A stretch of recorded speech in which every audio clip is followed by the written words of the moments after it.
Today we are going to learn about the relative reference in Excel macros. The relative reference in Excel macros means a way of recording actions where Excel does not fix the exact cell locations but instead records steps relative to the currently active cell. In simple terms, when you use relative reference while recording a macro, Excel remembers how far and in which direction you move rather than remembering specific cell addresses. For example, if you start in cell A1 and move 2 cells down and 1 cell right, the macro will repeat the same movement from wherever you start again, making it very flexible. This is very useful when you want to apply the same actions to different parts of your worksheets without rewriting the macro. It helps automate repetitive tasks more efficiently and makes your Excel automation more dynamic and reusable. So, as you can see this table, here we are going to apply the relative reference function. First, this is our cell. Here we have to select our range in the second row. As you can see, after that I go at the developer option, and then here there is an option of use relative references. We select this use relative reference option, and you can see it highlights, and when we click again, then it not gets highlighted. So it means if we highlight this function, it gets start. So we click on and it highlights use relative references. Then we start this record macro option.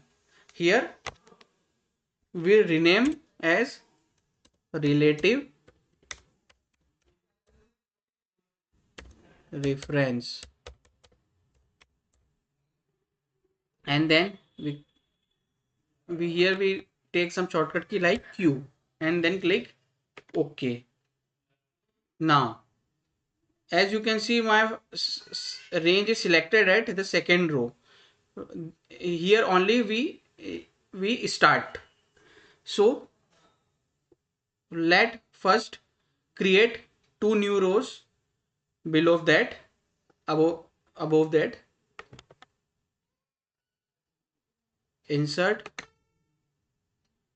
one again, 1 minute. Here from here we delete the row. Here we insert the row again. On the same place we insert the row. Then we want to, here we write the something which we want to enter in the data. For an example, Harivansh. Then here Dogni. Then we have to perform the similar task at every order ID. So we select our cell range to order ORD002. It is the start range and it is the end range. From here only we have to do our repetitive task. So first we stop the recording, then we click our option Control Q. As you can see here, both tasks have the same result. Then again we click on Control Q. As you can see, it performs the same action. So in this way we perform the relative references. We have to only carefully remember that the cell from where we have to be start, we have our cell range should be, our cursor should be there at that cell only, and that from where we stop our action, there our cursor should be there. At that cell our cursor should be there. And similarly we can perform all the relative references action. Control Q. Now let's see how we save this our VBA file. So let's go at the file option. Then we have to go to the save as option. Then